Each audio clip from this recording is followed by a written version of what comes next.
Let's look at the experiment that Darwinists always point to show evolution right before our very eyes. The granddaddy of bacterial lab work, Richard Lenski's long-term evolution experiment. In this famous experiment, Lenski has simulated in the lab, over the course of a few decades, more than 1 million years of evolution with bacteria. Since humans and other large organisms can take years or even decades to reproduce, it's difficult to see any change between generations happening in our lifetimes.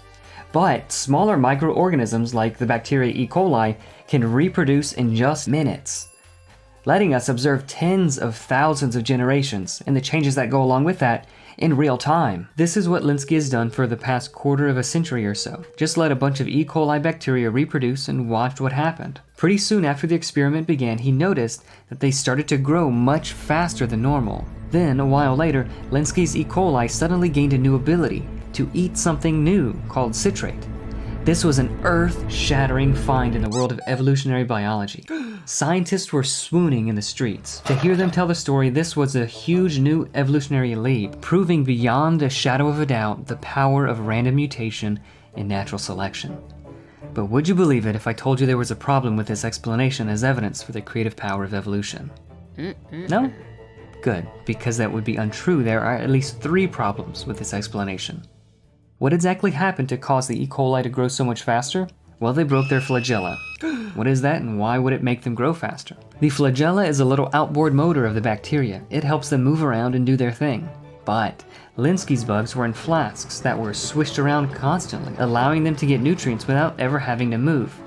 They were spoon-fed lazy bums. This usually vital part was not currently needed, so it was a waste of energy, and they got rid of it. It's like selling the wheels off your car when you're at a stoplight. You'll save a lot of gas that way, sure, but you haven't really made a better car, and it'll sort of be a problem the next time you need to go anywhere. Well, what about the citrate thing? It's gotta be obviously true that being able to eat a brand new substance is a good thing for these little fellas. Like if we could eat dirt or something. Imagine the possibilities. Well, to make a long story short, all of the complex genetic pathways and proteins needed to transport and metabolize citrate were there all along. Not only that, but E. coli also already had a sophisticated mechanism to turn this ability on and off depending on its environment, so that they could prioritize their optimum food source, glucose, and not waste energy. All that happened was that the sophisticated control mechanism, the switch, broke. This bacteria lost the ability to turn off an ability that they already had. Now it was stuck always on, wasting energy to try and transport and metabolize citrate even when it wasn't necessary. It's sort of like this alarm clock. It has the ability to make this lovely noise. It's a nice ability, but it can be turned on and off. But what if the alarm clock was broken so that it made that noise forever and could never be turned off? Much better, right? Right?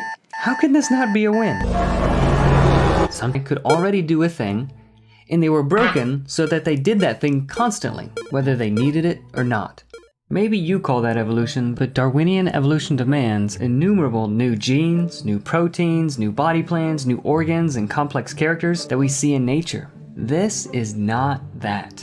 It's equivocation.